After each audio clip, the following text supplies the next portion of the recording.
السلام علیکم ورحمۃ اللہ وبرکاتہ.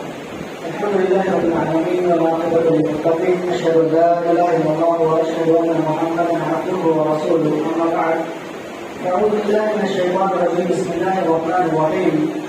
وإن تصبك حسنة تسؤهم وإن تصبك مصیبة يقولوا قد أخذنا أمرنا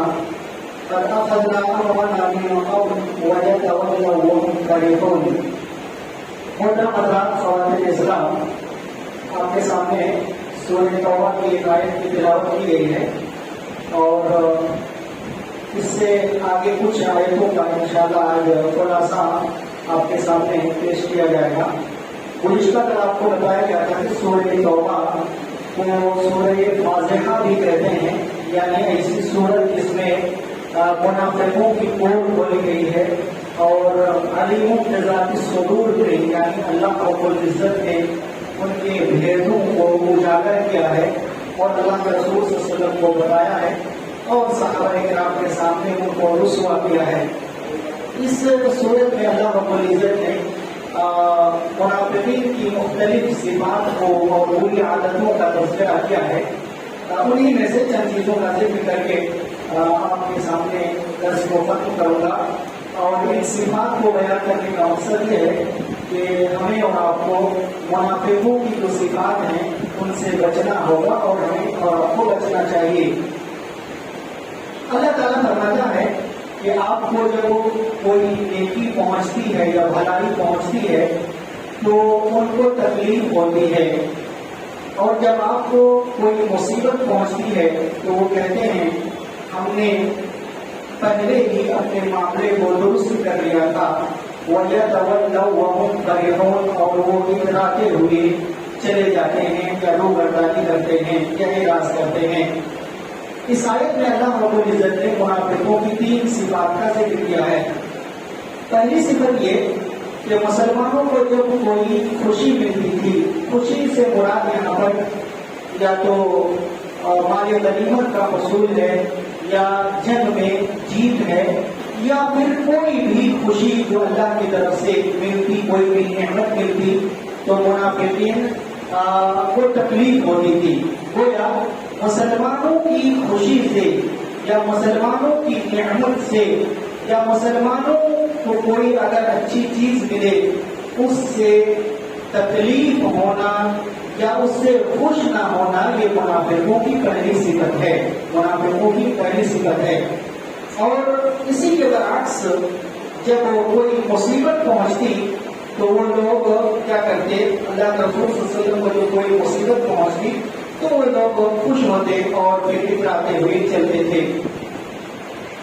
ہمارا اور آپ کا کیا معاملہ ہونا چاہیے؟ ہمارا اور آپ کا معاملہ یہ ہونا چاہیے کہ ہم مسلمان ہونے کے ناطے ایک مسلمان بھائی کو جب تکلیف پہنچے تو ہمیں بھی تکلیف ہونی چاہیے، اور ایک مسلمان بھائی کو جب خوشی ملے تو ہمیں بھی خوش ہونا چاہیے، اور ہمیں اور آپ کو اترانا نہیں چاہیے، گھمنڈ نہیں کرنا چاہیے.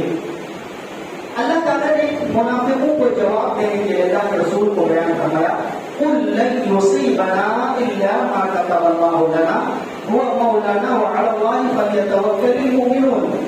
اے محمد صلی اللہ علیہ وسلم، آپ منافقوں کو کہہ دیجئے کہ ہمیں وہی چیز پہنچتی ہے جو اللہ نے ہمارے لیے لکھا ہے. ہمیں وہی چیز پہنچتی ہے جو اللہ نے ہمارے لیے لکھا ہے، چاہے خوشی ملے چاہے نہ خوشی ملے یا کہ مصیبت ملے راحت ملے، کچھ بھی ملے یہ اللہ کی طرف سے ہے. ہوا مولانا، وہ اللہ ہمارا کارساز ہے، ہمارا مولا ہے. وعلی اللہ فلیتوکل المؤمنون، اور مومنوں کو اللہ پر ہی بھروسہ کرنا چاہیے. یہاں پر اللہ رب العزت نے منافقوں کو جواب دینے کے لیے کہا اور اس میں جو بنیادی عقیدہ ہے مسلمانوں کا اس عقیدے کو بیان کیا کہ انسان کو جو بھی مصیبت پہنچتی ہے، انسان کو جو بھی مصیبت پہنچتی ہے یا جو بھی انسان کو خوشی لاحق ہوتی ہے وہ سب انسان کے مقدر میں ہے، وہ سب انسان کے مقدر میں ہے، تقدیر میں ہے. اس لیے اے منافقوں، تمہیں خوش ہونے کی ضرورت نہیں، یہ اللہ کی طرف سے. اور یہ جو تقدیر کا ایمان ہے، یہ تقدیر کا ایمان مسلمانوں کے لیے ایک بہت ہی بڑی چیز ہے، بلکہ اہم چیز ہے اور ایک اکسیر کی طرح کام کرتی ہے یہ چیز. کیونکہ مسلمان کو جب بھی کوئی تکلیف ہو تو مسلمان کیا سوچتا ہے؟ یہ سوچتا ہے کہ چلو تقدیر میں یہ چیز بھی اللہ رب العزت کی طرف سے ایسا ہوا، لیکن وہ مسلمان صبر کر لیتا ہے. تو یہ تقدیر پر ایمان گویا کہ ایک مسلمان کے لیے باعث سکون ہے، باعث اطمینان ہے، اطمینان کا ذریعہ ہے. اور آپ کو وہ حدیث میں معلوم ہے، اللہ کے رسول صلی اللہ علیہ وسلم نے بیان فرمایا کہ اگر پوری دنیا کے لوگ جمع ہو کر کے بھی تمہیں کوئی تکلیف پہنچانا چاہے تو تمہیں تکلیف نہیں پہنچا سکتے، الا ہے کہ اللہ نے تمہارے لیے اس تکلیف کو لکھ کر کے رکھا ہو. اسی طرح اللہ تعالیٰ نے آخر میں یہ کہا کہ مومنوں کو اللہ پر توکل رکھنا چاہیے، یعنی مومنوں کو اللہ پر بھروسہ رکھنا چاہیے. اس کے بعد آگے اور منافقوں کو جواب دینے کے لیے کہا قل هل تربصون بنا الا احدى الحسنيين. اے نبی آپ کہہ دیجئے کہ اے منافقوں، کیا تم لوگ ہمارے سلسلے میں انتظار کرتے ہو دو اچھی چیزوں میں سے ایک چیز کی؟ دو اچھی چیزوں میں سے ایک چیز کا مطلب یہ ہے کہ تم لوگ یہ سمجھتے ہو کہ ہم جنگ میں جائیں گے تو ہمیں تکلیف ہوگی، ہم مارے جائیں گے، قتل کر دیے جائیں گے. ایسی چیز نہیں ہے، بلکہ ہم لوگ اگر جنگ میں جائیں گے بھی، اگر ہم اللہ کی طرف سے ایسا ہوا کہ قتل کر دیے گئے یا کہہ لیجیے کہ ہم شہید ہو گئے تو بھی ہمارے لیے اچھا ہے، شہید ہو گئے تو بھی ہمارے لیے اچھا ہے، یہ ایک بھلائی ہے. اور اگر شہید نہ بھی ہوئے تو بھی ہمیں غزوہ کرنے کا اور جہاد کرنے کا ثواب ملے گا. اس لیے تم لوگ اس چیز کا انتظار کر رہے ہو اے منافقوں مسلمانوں کے سلسلے میں کہ دو میں سے کوئی ایک چیز ہو جائے تو دونوں چیز تو مسلمانوں کے لیے صحیح ہے اور اچھی ہے، بلکہ خوشخبری کی بات ہے. یا تو مسلمان شہید ہو جائے گا تو جنت کا مستحق ہو جائے گا، یا تو پھر کامیاب ہو جائے گا جنگ میں، زندہ واپس آئے گا تو یا تو جیت کے ساتھ آئے گا یا مال غنیمت لے کر کے واپس آئے گا. تو ایک مسلمان کے ہاتھ میں، بلکہ دونوں ہاتھ میں ایک طرح سے لڈو ہے. آپ کو ان سب چیزوں میں پریشان ہونے کی ضرورت نہیں ہے. منافقوں کو اللہ نے، اللہ کے رسول کو یہ جواب دینے کے لیے کہا گیا وَنَحْنُ نَتَرَبَّصُ بِكُمْ أَن يُصِيبَكُمُ اللَّهُ بِعَذَابٍ مِّنْ عِندِهِ أَوْ بِأَيْدِينَا. اور ہم تمہارے سلسلے میں اس چیز کا انتظار کرتے ہیں کہ اللہ تعالیٰ اپنی جانب سے تمہیں عذاب دے یا ہم لوگوں کے ہاتھوں سے عذاب دے. یعنی تم ہمارے سلسلے میں ویسا انتظار کرتے ہو اور ہم لوگ تم لوگوں کے سلسلے میں یہ انتظار کرتے ہیں کہ اللہ تمہیں عذاب دے دے، آسمان سے کوئی عذاب نازل کر دے، یا اللہ یہ حکم دے کہ ہمارے ہاتھوں سے تمہارا قتل ہو جائے، ہمارے ہاتھوں سے تمہیں قتل کیا جائے. ان دو چیزوں میں سے ہم لوگ تمہارے سلسلے میں انتظار کرتے ہیں. فَتَرَبَّصُوا إِنَّا مَعَكُمْ مُتَرَبِّصُونَ. تو تم لوگ بھی انتظار کرو، ہم لوگ بھی انتظار کرتے ہیں. دیکھتے ہیں اونٹ کس کروٹ بیٹھتا ہے، جب میں جائیں گے ہم لوگ دیکھیں گے وہاں کیا ہوگا، اور تم لوگ بھی یہاں رہو، گھر میں بیٹھے رہو، پتا چلے گا کہ اللہ عذاب دے رہا ہے یا پھر ہمارے ہاتھوں سے تمہیں قتل کروائے گا. تو تم بھی اپنا کام کرو، ہم لوگوں کو بھی اپنا کام کرنے دو. اس کے بعد اللہ تعالیٰ نے اور ایک جواب دینے کے لیے کہا نبی صلی اللہ علیہ وسلم کو قُلْ أَنفِقُوا طَوْعًا أَوْ كَرْهًا. اے نبی آپ کہہ دیجیے کہ تم لوگ خوشی سے خرچ کرو یا ناخوشی سے خرچ کرو، لَن يُتَقَبَّلَ مِنكُمْ. تم لوگوں سے قبول نہیں کیا جائے گا. ہوتا یہ تھا نا، کیونکہ منافق کون لوگ ہوتے ہیں؟ منافق وہ لوگ ہوتے ہیں جو لوگ زبان سے اسلام کا اظہار کرتے ہیں اور دل میں کفر کو چھپائے ہوتے ہیں. جب زبان سے اظہار کرتے ہیں اسلام کا تو ان کو نماز بھی پڑھنا پڑتا ہے، بیچاروں کو صدقہ و خیرات بھی کرنا پڑتا ہے کہ کہیں نبی کو شک نہ ہو جائے کہ میں منافق ہوں اور پھر ہمارے سلسلے میں کچھ فیصلہ نہ کرے. اس لیے یہ اللہ کی راہ میں خرچ نہیں کرتے تھے، یا کہہ لیجیے یہ جنگ وغیرہ کے لیے خرچ کیا کرتے تھے. اللہ تعالیٰ نے فرمایا کہ نبی آپ کہو کہ تم چاہے خوشی سے خرچ کرو یا ناخوشی سے خرچ کرو، دونوں صورت میں تمہارا قبول نہیں کیا جائے گا. کیوں؟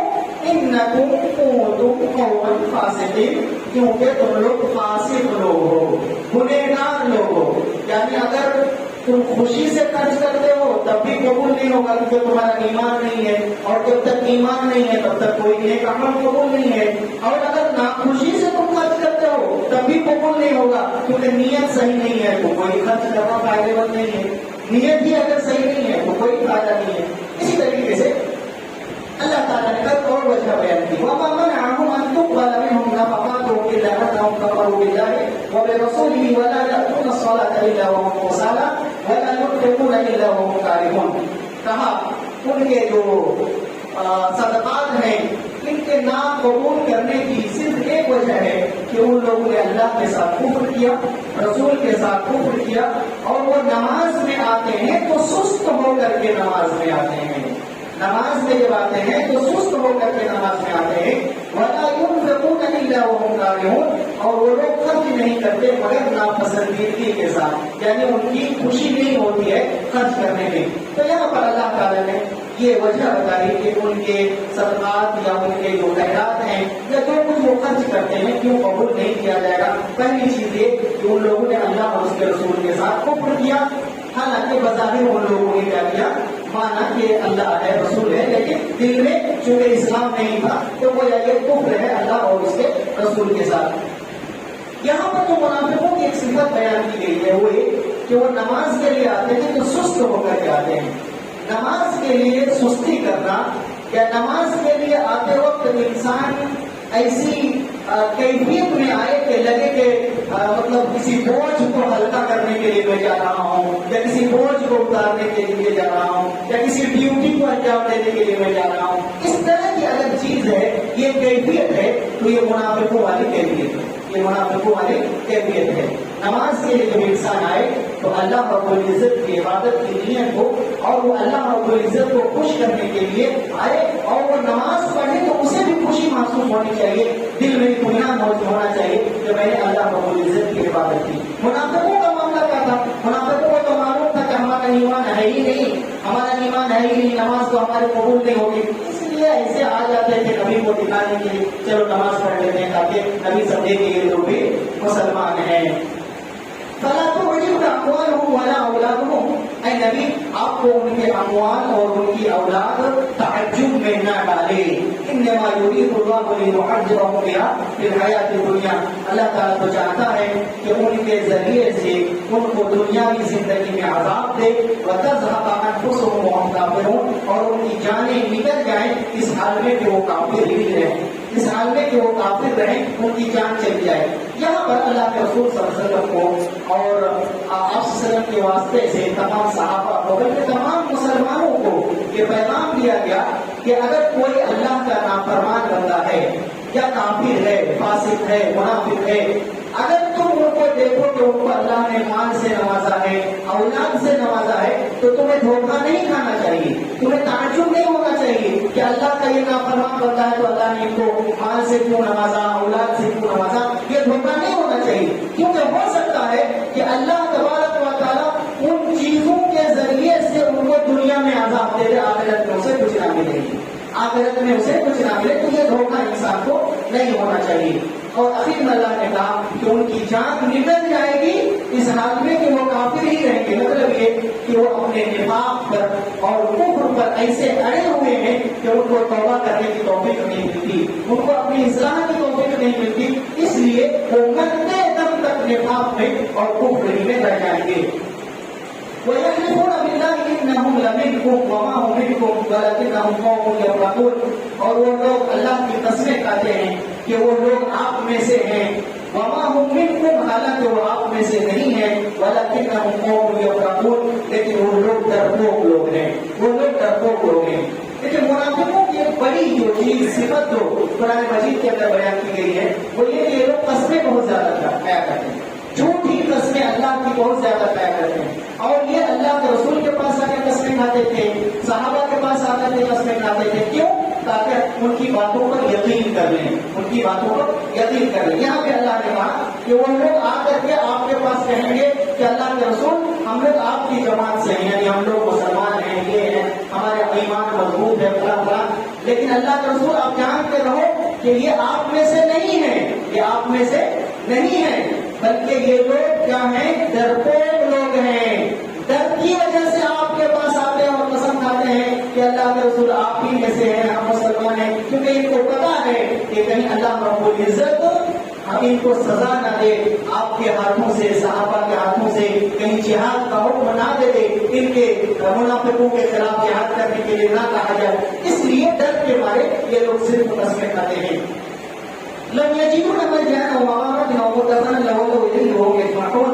یہ لوگ اگر کوئی پناہ گاہ پائیں یا کوئی غار پائیں یا کوئی سر چھپانے کی یا گھسنے کی جگہ پائیں تو یہ لوگ لگام توڑ کر بھاگ نکلیں گے.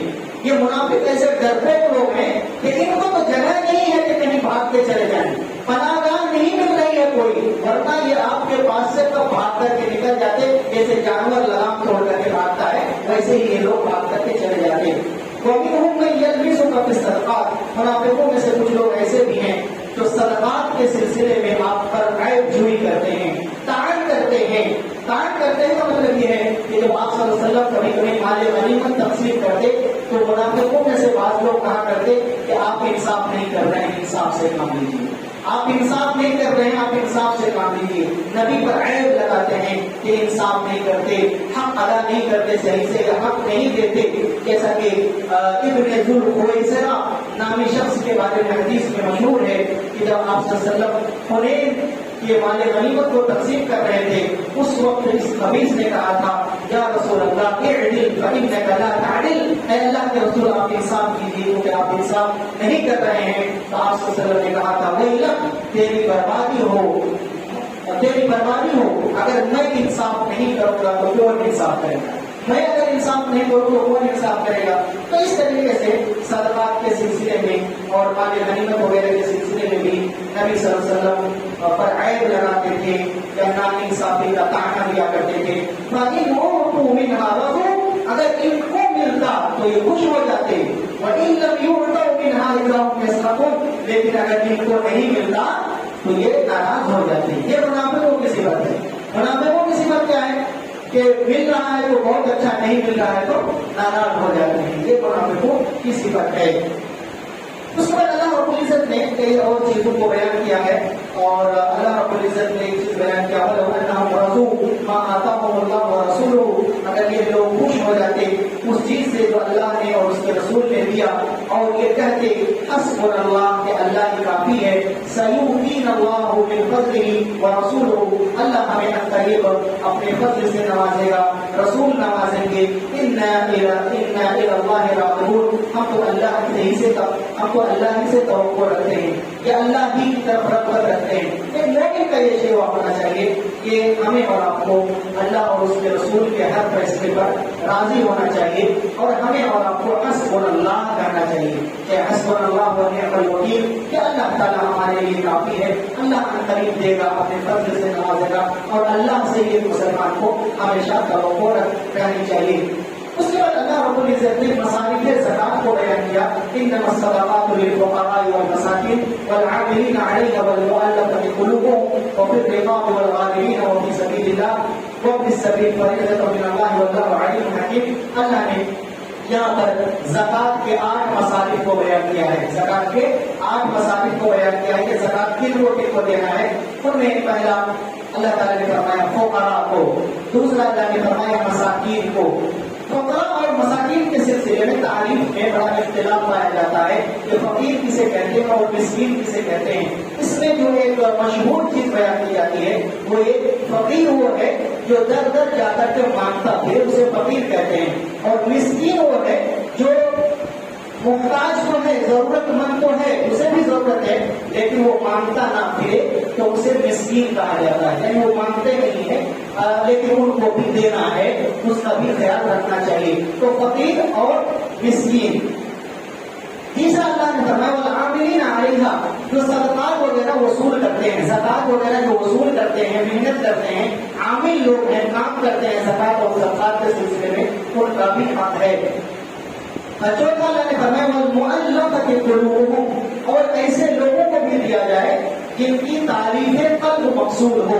تعریف قلب کا مطلب یہ ہے, اس میں کئی چیزیں ہیں. ایسا ہو سکتا ہے کوئی نو مسلم ہے, ابھی نیا نیا مسلمان ہوا ہے, اسے بھی زکات میں سے کچھ دیا جائے تاکہ اسے اچھا لگے, اسے اطمینان ہو, اس کے دل کو بھی خوشی ملے. یا پھر کوئی غیر مسلم ہے جن کے بارے میں ہمیں لگتا ہے کہ وہ ایمان سے قریب ہے یا اسلام سے قریب ہے, مسلمانوں سے قریب ہے, امید یہ ہے, توقع یہ ہے کوئی اسلام قبول کرنے والا ہے, تو ایسی صورت میں کافروں کو بھی, ایسے کافروں کو بھی زکات کے مال میں سے کچھ دیا جا سکتا ہے. یا پھر ایسی جگہ جہاں پر کچھ مسلمان رہتے ہیں کافروں کی بستی میں، وہاں اگر ان کافروں کو کچھ مال دیا جائے زکات کا تو اس سے یہ فائدہ مل سکتا ہے کہ مسلموں پر مسلمانوں پر وہ ظلم نہیں کریں گے، تو ایسے کافروں کو بھی زکات کے مال میں سے دیا جا سکتا ہے۔ اور مؤلفۃ قلوبہم میں 3 طرح کے لوگوں کو شمار کیا گیا ہے۔ وہ پھر رقابیں اور گردنوں کو آزاد کرنے میں بھی زکات کا مال دینا چاہیے۔ گردنوں کو آزاد کرنے کا مطلب یہ ہے کہ وہ زمانہ جب غلامی کا زمانہ تھا تو غلام کو کچھ پیسوں پر رکھا جاتا تھا کہ اتنا پیسہ اگر ادا کر دو گے تو تمہیں آزاد کر دوں گا، بیچارہ محنت کرتا تھا لیکن ادا نہیں کر پاتا تھا، تو اسے بھی زکات کے مال میں سے دیا جا سکتا تھا کہ تم یہ پیسے لو اور آزاد ہو جاؤ اپنے مالک کو دے کر کے۔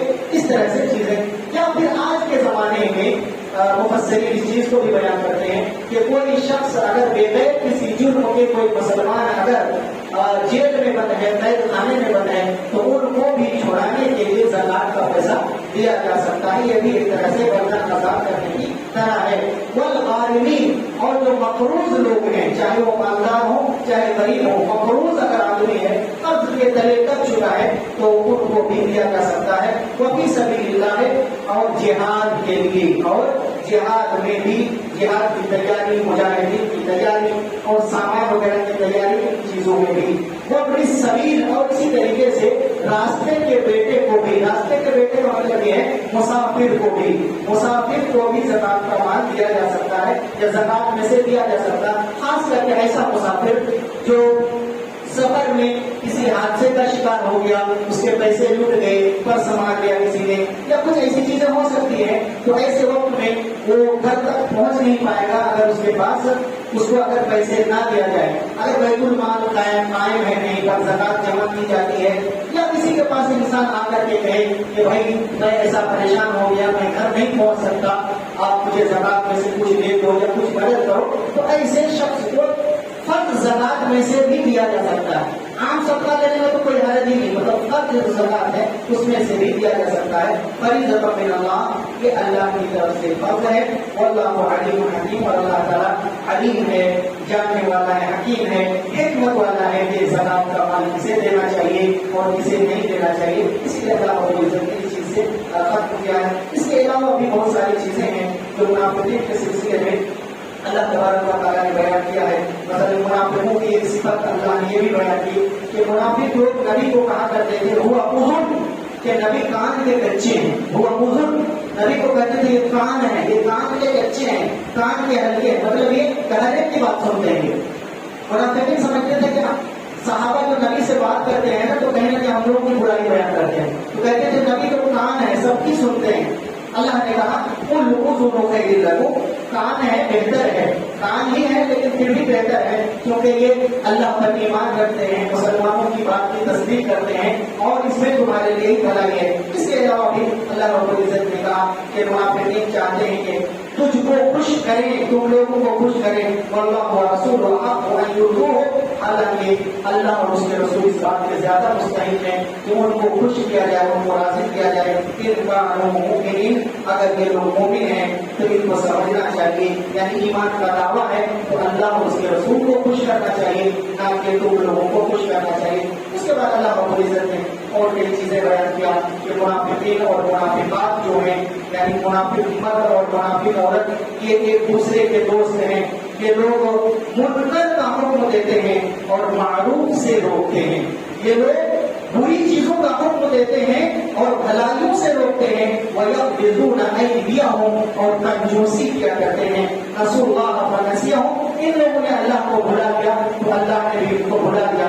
ان المنافقین هم الفاسقون، یقیناً منافق لوگ فاسق ہیں۔ اس کے بعد اللہ رب العزت نے کہا کہ منافق اور منافقات کے لیے اور کافروں کے لیے اللہ نے جہنم تیار کر کے رکھا ہے، ہمیشہ ہمیشہ کے لیے وہ جہنم میں رہیں گے۔ یہ حسب ہے اور یہ جہنم میں ان کے لیے کافی ہے۔ وَلَعْنَهُمُ اللَّهُ، اللہ کی ان پر لعنت ہے۔ وَلَهُمْ عَذَابٌ مُقِيمٌ، اور ان کے لیے ہمیشگی والا عذاب ہے۔ اس کے بعد اللہ رب العزت نے اور چیزوں کو بیان کیا۔ خلاصہ یہ ہے کہ ہمیں اور آپ کو جو منافقین کی صفات ہیں، منافقین کا جو طریقہ ہے، ان طریقوں سے پرہیز کرنے کی ضرورت ہے اور منافقوں کی عادتوں کو جان کر کے اس سے بچنے کی ضرورت ہے اور جو مومنوں کی صفات ہے ان صفات کو اپنانے کی ضرورت ہے. اللہ تعالیٰ سے دعا کریں اللہ تعالیٰ ہم تمام لوگوں کو پکا سچا مسلمان بنائے, مومن بنائے, جب تک زندہ ہے ایمان اسلام کی حالت میں رہیں کہ وہ بات کو ایمان اور اسلام پر ہو. اقول قولی ھذا واستغفر اللہ لی ولکم.